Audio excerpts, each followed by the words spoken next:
पंडित श्री रामनाथ शहर के बाहर अपनी पत्नी के साथ रहते थे।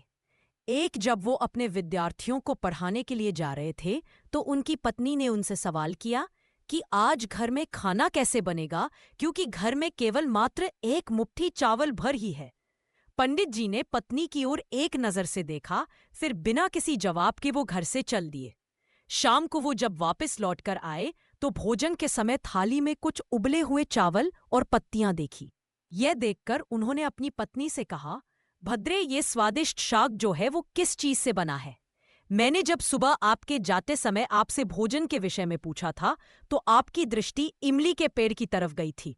मैंने उसी के पत्तों से ये शाक बनाया है। पंडित जी ने बड़ी निश्चितता के साथ कहा, अगर इमली के पत्तों का शाक इतना स्वादिष्ट होता है फिर तो हमें चिंता करने की कोई आवश्यकता ही नहीं है। अब तो हमें भोजन की कोई चिंता ही नहीं रही। जब नगर के राजा को पंडित जी की गरीबी का पता चला तो राजा ने पंडित को नगर में आकर रहने का प्रस्ताव दिया, किंतु पंडित ने मना कर दिया। तो राजा हैरान हो गया और स्वयं जाकर उनकी कुटिया में उनसे मिलकर इसका कारण जानने की इच्छा हुई। राजा उनकी कुटिया में गया तो राजा ने काफी देर इधर उधर की बातें की, लेकिन वो असमंजस में था कि अपनी बात किस तरह से पूछे। लेकिन फिर उसने हिम्मत कर पंडित जी से पूछ ही लिया कि आपको किसी चीज का कोई अभाव तो नहीं है ना?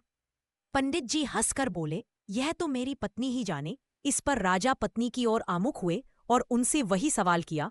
तो पंडित जी की पत्नी ने जवाब दिया कि अभी मुझे किसी भी तरीके का अभाव नहीं है, क्योंकि मेरे पहनने के वस्त्र इतने नहीं फटे कि वो पहने ना जा सकते, और पानी का मटका भी तनिक नहीं फूटा कि उसमें पानी नहीं आ सके। और इसके बाद मेरे हाथों की चूड़ियां जब तक है, मुझे किसी चीज का क्या अभाव हो सकता है?